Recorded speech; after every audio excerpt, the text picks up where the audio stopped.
Assalamualaikum warahmatullahi wabarakatuh. Pemirsa Bangosari TV, kembali lagi dengan saya Mila Hajirotima di Kabar Bangosari.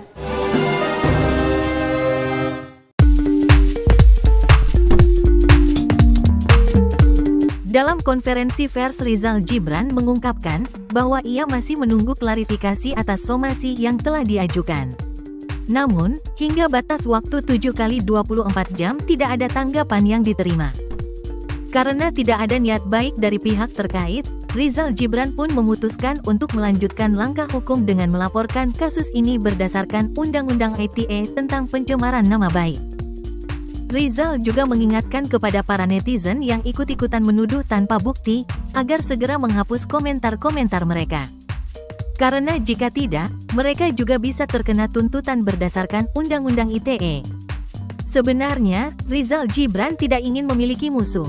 Ia sudah memberikan kesempatan untuk mediasi, tetapi sayangnya, kesempatan itu diabaikan. Kesimpulannya, Rizal Gibran mengambil langkah tegas untuk melindungi namanya.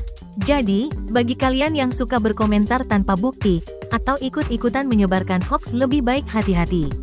Dalam video kali ini, kita membahas langkah tegas Rizal Gibran dalam menghadapi pencemaran nama baik. Apa yang terjadi setelah somasi yang diajukan? Simak penjelasannya dan ingat, buat para netizen, bertanggung jawablah atas komentar kalian.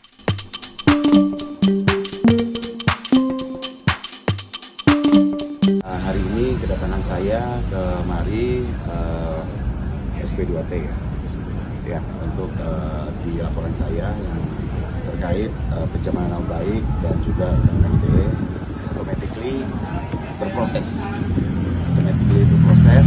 sampai detik ini. Saya informasikan belum ada koordinasi atau dari pihak SARA untuk melakukan mediasi. Pada bulan lalu September di tanggal 7 alhamdulillah saya sudah mendapatkan SP3 dari Polda Metro Jaya, dari unit Renakta, yang artinya memang informasi yang diberikan itu semuanya adalah hoax atau fitnah. Memang tidak ada, bukan tidak cukup bukti, memang tidak ada bukti gitu kan. Bagaimanapun juga wanita itu adalah harus kita lindungi, ibu kita juga seorang wanita gitu kan. Nah, tapi dengan adanya waktu yang cukup panjang, alhamdulillah Allah bisa menunjukkan semuanya, yang hak, yang batil, semuanya terbuka. Dan oleh sebab itu maka kami mohon untuk pemberitaan-pemberitaan yang ada selama ini itu seyogyanya, setidaknya itu di take down untuk pembersihan nama baik saya dan juga para netizen, dari ribuan netizen, bahkan ratusan ribu netizen yang sudah menyerang saya himbau untuk bisa mendelete statement-statement netizen yang mendiskreditkan saya, menyudutkan saya dan merugikan saya secara pribadi, merusak reputasi dan kredibilitas saya. Jadi ya tentunya Polda Metro Jaya sudah presisi, sudah melakukan tugasnya secara baik, profesional. Ini harus disikapi dengan cara yang baik. Artinya ya kita dengan adanya SP3 itu kan artinya penyidik dan tim dari Polda Metro Jaya atau dari penyidik dan dari Renakta kan sudah melakukan gelar perkara. Gelar perkara itu yang saya tahu itu nggak sebentar, itu berjam-jam, bisa dari pagi sampai siang mereka tuh bedah sebedah-bedahnya gitu kan, sampai dikeluarkannya surat SP3 tersebut. Tapi bagaimanapun juga opini-opini yang berkembang yang kemarin-kemarin ini, ya kita himbau untuk benar-benar berhati-hatilah dengan bermedia sosial. Jangan langsung serta-merta, karena ini proses hukum ya, saya tekankan lagi, ini proses hukum.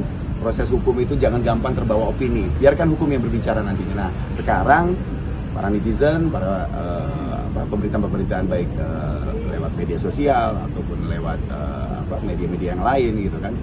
Nah, ini kan akhirnya kan kena prank gitu loh kan. Ya. Gitu. Nah, ini kita harapkan untuk bisa bekerja sama untuk memulihkan reputasi dan kredibilitas saya.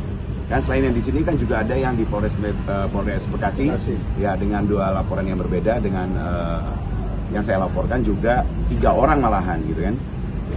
Baik sarahnya juga mantan pembantu dan juga mantan supir yang melakukan kesaksian bohong, kesaksian palsu di bawah sumpah pada saat proses perceraian saya. Gitu. Sebenarnya sih gini ya teman-teman ya, satu musuh begitu banyak, 1000 teman sedikit. Dan sebenarnya juga saya nggak pengen seperti ini. Tapi karena ini sudah masuk dalam proses hukum, kita harus tegakkan hukum, di mana bukti-bukti harus lebih terang daripada cahaya. Jadi begini rekan-rekan, Memang sebelumnya pihak klien kami telah melaporkan terkait pencemaran baik terhadap masyarakat. Namun karena kemarin belum SP3, otomatis memang masih ketahan. Ya. Jadi dengan adanya SP3, otomatis laporan klien kami itu pasti naik terkait pencemaran nama baik. Demikianlah kabar Bang Sore kali ini. Kita akan kembali di kabar Bang Sore berikutnya.